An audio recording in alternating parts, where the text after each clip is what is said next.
Chapter 2. "You look around to see if you can locate Morgan?" Sam Sloane asked, a trace of huffiness in his tone.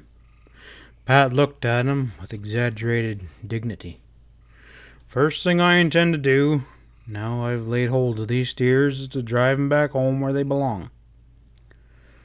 "Sense to that," Ezra grunted, a brief smile touching his weathered lips.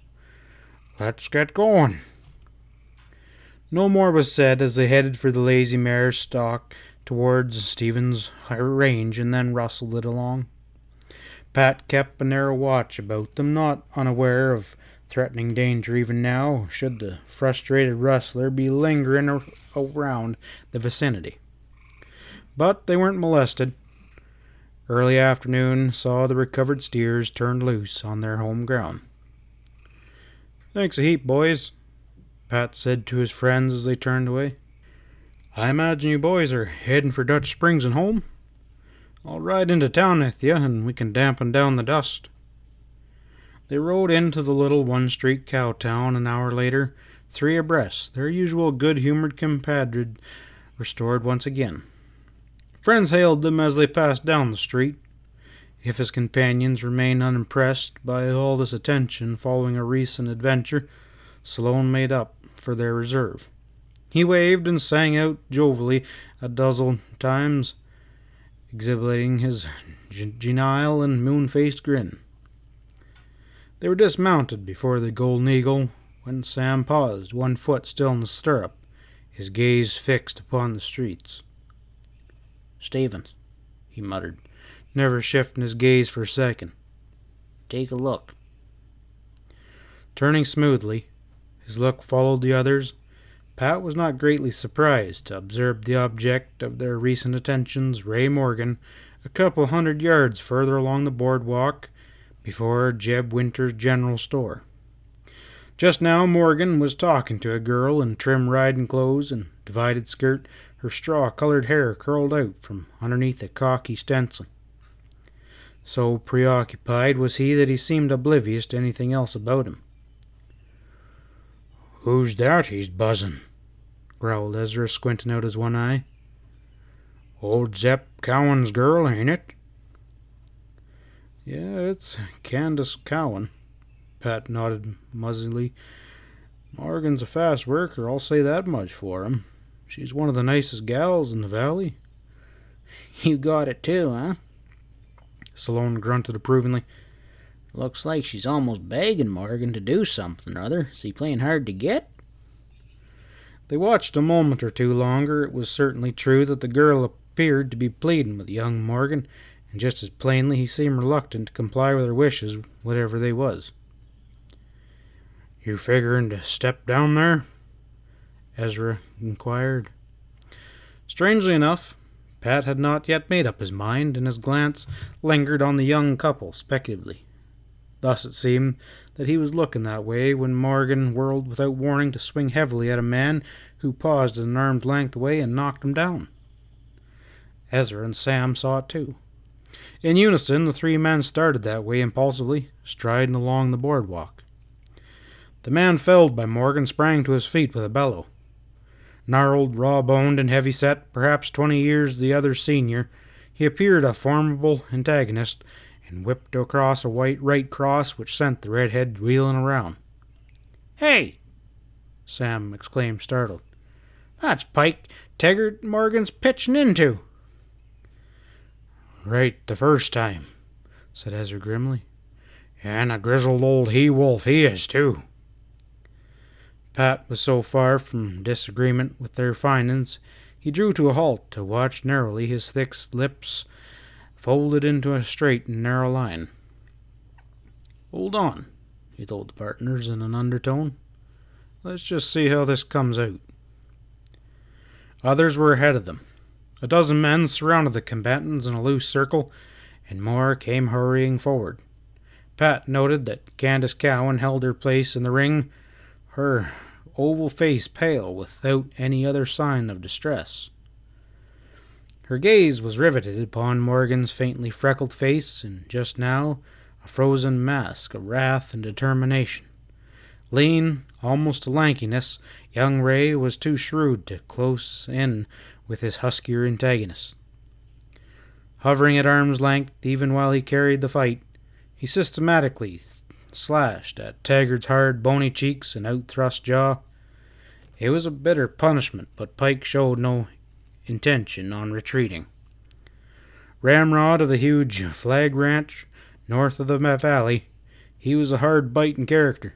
Veteran of 100 such affairs in his time, certainly he intended to emerge from this one without any mark lost of prestige. One of Ray's blow hurt him. With a roar he rushed at Morgan, striving to grapple with him, blue eyes blazing. The redhead was cocked and ready. Drawn backwards on rocked heels, he slammed solidly against the ring of the watchers, and then, regaining his balance, unleashed a haymaker that bounced off Taggart's hatless skull with a meaty smack. Pike spun around. He staggered wildly, arms flung out, trying to get his legs under his weight, and Morgan sprang forward, watched keenly for a perfect opening. Just as he set himself for a solid stance, every muscle coiled for a kill, a cowboy broke out of the circle, and whether by accident or design, thrust out a booted foot. Ray tripped over it, pitched forward, and nearly went flat. A yell went up from a half-dozen men that laid rough hands on the puncher and hurled him back. Taggart took swift advantage of the situation, recovering, and leapt towards his enemy. A chopping blow, and Morgan suddenly collapsed, knocked off his pins.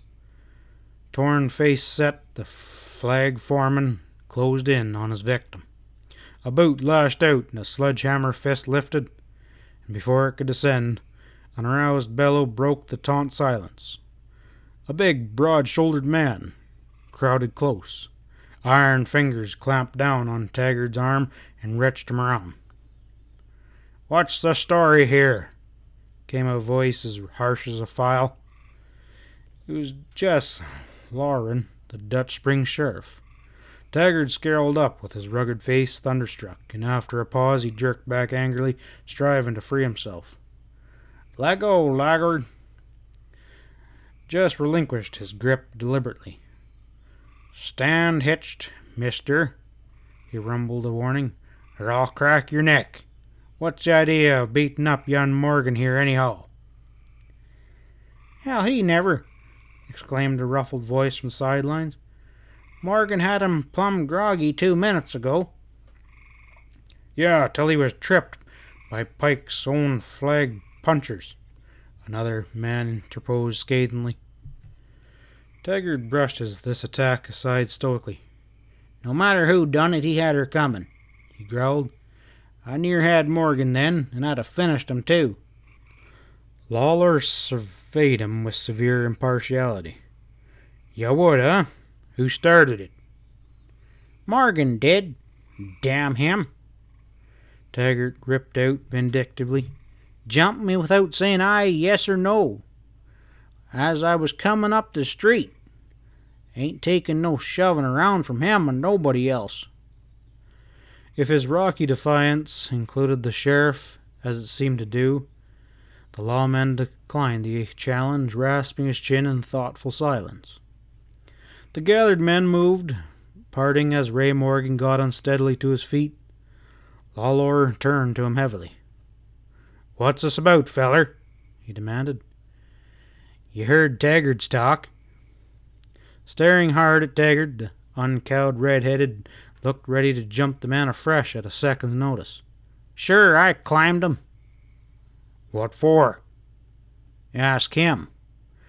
Morgan's cool self-possession displayed no flaw. Taggart snarled at the words, his features suffused with red. "That's no answer," he bawled. "Don't let him get away with this, Sheriff." "He knows why I turned on him, if he'll tell it," Morgan repeated.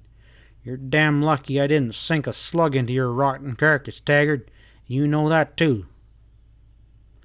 "That'll be enough of that talk," Lawler growled, shooting glances from one to the other in perplexity. "There's something queer here, all right, that's for sure. But I won't stand for no rough stuff here in town, Morgan. You get that through your head because next time I won't be stopping with a warning." "Well, you can go right ahead now," the young feller tossed back flatly. "Do what you want, Lawler, if it'll make you feel any better." Jess's face tightened at this brazen invitation. Its sole effect was to make him study Morgan more closely.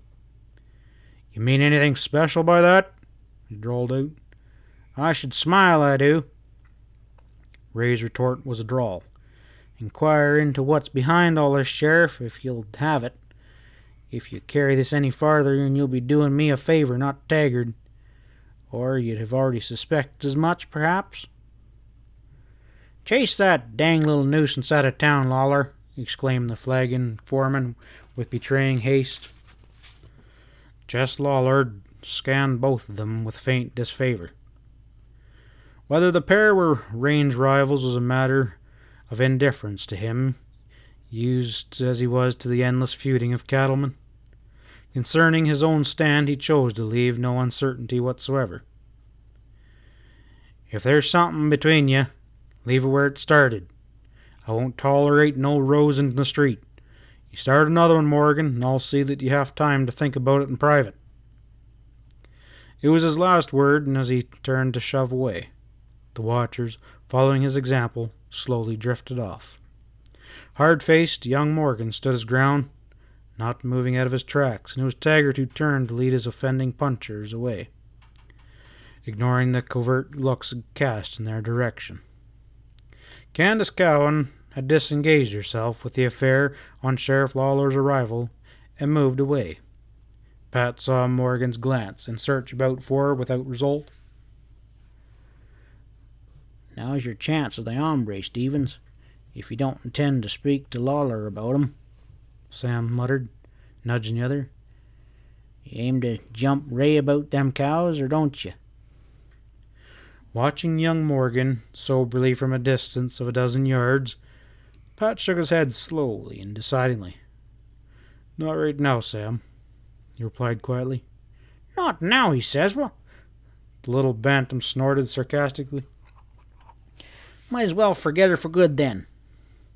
A note of curiosity stole into his voice.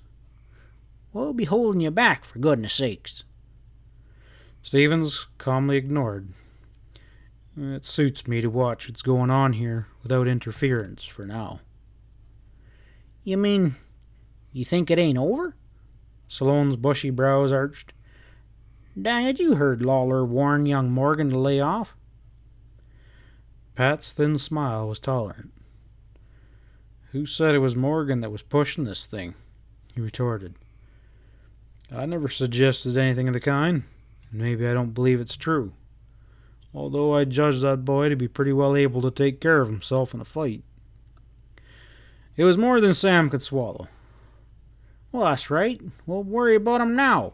First thing we know, you'll be leading Morgan by the hand, only don't expect us to be helping bring back your steers next time."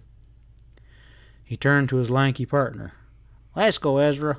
I know my own mind at any rate. If he wants us for anything, which I doubt, he knows where he can find us." It suited Pat's book to let them move off in a pretended dungeon. Much as he liked the pair, and much as he owed them, there were times where he could do without their company, and this seemed to be one of those times. If he had hoped that Ray Morgan, seeing him alone, might make any advantage of his own account, however, he was to be disappointed.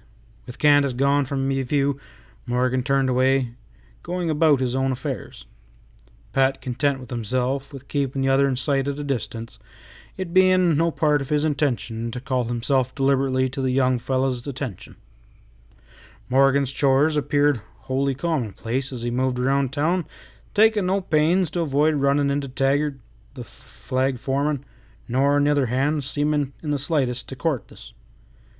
If he was looking for Candace Cowan, that fact did not make itself obvious either. Pat exercised this lazy surveillance and thought his own thoughts at last glance towards the declining sun. The late afternoon was fast waning. Sam and Ezra comfortably established in the Gold Eagle. He had not seen them for some time. Should he delay his return home to the Lazy Mare until he had watched young Morgan leave town? It hardly seemed worthwhile to make it an issue one way or another. Stepping into Jeb Winter's store for a sack of smokes, he but collided with a girl in the act of emerging. His hat came off in haste. "Howdy, Candace." He paid her the complimentary of close, admiring attention. "Sorry if I bumped into you." She gave him a saucy, laughing glance. "Oh, you men. I don't think for a minute it was accidental." Her rogue look, looking backwards as she swept on out. "But you're forgiven this time, Mr. Stevens." Pat was still smiling to himself as he paid for his tobacco. Returning to the store porch and glancing up and down the street, he noted the girl had already disappeared. Evening was closing in, and the long shadows were deepening. Next moment, he noticed Ray Morgan making unhurriedly for the high-fenced public corral beyond the jail. On his way home, doubtless. The star-crossed man passed through the wood-arched gate to disappear from sight, and 5 minutes later he had not reappeared. Pat grunted. That's funny. Wonder what's holding him up." Stevens stepped off the store porch and sauntered that way without haste. Still, Morgan failed to put in any appearance. It was far from Pat's desire to follow him into the corral, however. Reaching the place, he paused, propping a shoulder lightly against the weathered board fence. Not by accident had he selected a spot beside a large crack. As he expected, voices could be heard inside, speaking quickly, now low and now urgent. Pat suddenly understood where Candace Cowan had so quickly disappeared to. She was in the corral, alone with Morgan. Yet once more she was pleading with the young fellow as she had done earlier in the street. Pat's ears pricked up at the tenor of her words. "Please, Ray." Could be no mistaking her important tone. "I ask you to get away from Dutch Springs before dark, and you keep asking why, but it seems little enough." "Sure, but I'm considering who's asking it," came Morgan's mutter. "But, Candy, I've had a plenty. He ain't shoved me around. Hell with him, girl. I'll leave town when I'm ready."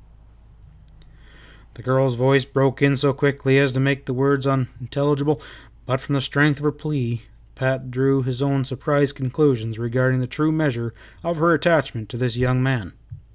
His safety was a matter of vital concern to her, and just as certainly she considered it to be gravely endangered. Pat would have unblushingly listened longer, but just then, glancing absently down street, he observed a man coming that way purposely with a brisk stride. With a jar, Pat recognized Pike Tiggard. The flag foreman must have been watching Morgan, for he was making straight for the corral. Pat had never had more than casual dealing with the man, and did not particularly like him. Nor did he wish to call the other's notice to himself now, so shoving away from the fence, he stepped to the corral gate and slipped quietly inside, and turned at once towards a rig hitched in the near corner and moved behind it. As he expected, Morgan and the girl were so grossly involved in their own affairs as to overlook his arrival entirely. Their voices lowered slightly but went on.